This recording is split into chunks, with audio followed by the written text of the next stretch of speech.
안전 문제와 교통체증 우려가 제기됐던 전주 백제대로 자전거 전용 차로 개설 사업이 결국 철회됐습니다. 전주시가 자전거 도로를 인도 위로 올려 보행자와 함께 다니게 하겠다는 계획을 새로 내놓은 건데요.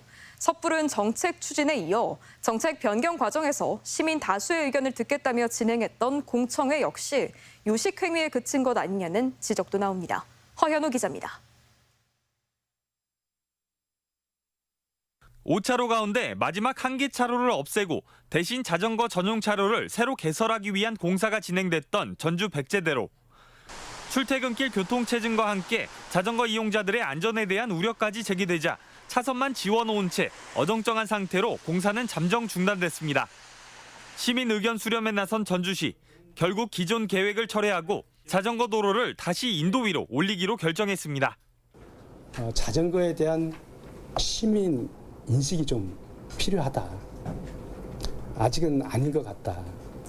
향후에 좀 개선될 수 있는 방향으로.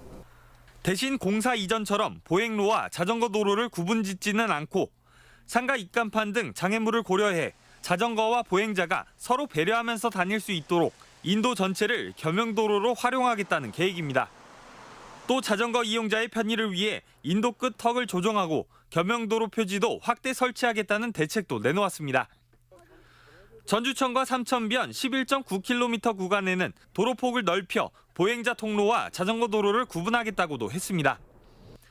총 사업비 45억 원 중 도로 포장을 위해 이미 써버린 예산은 19억 원. 전주시는 잔여 사업비로 충분히 가능하다는 입장입니다. 보행도로로 가기 위해서 보행자와 자전거, 특히 이제 보행자의 안전을 기해야 되겠죠. 여러 가지를 보완해서 가겠다라는 겁니다. 공사 진행 중 각종 우려가 제기되고 나서야 시민 다수의 의견을 듣겠다며 지난달 2차례에 걸쳐 공청회를 실시한 전주시.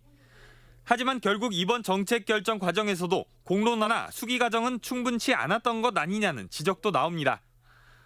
공청회에 참여한 건 일반 시민들보다는 상가 상인들과 택시기사, 자전거 동호인 등이 대다수였는데 대안 도출보다는 찬반 주장을 재차 확인하는 수준에 머물렀다는 겁니다.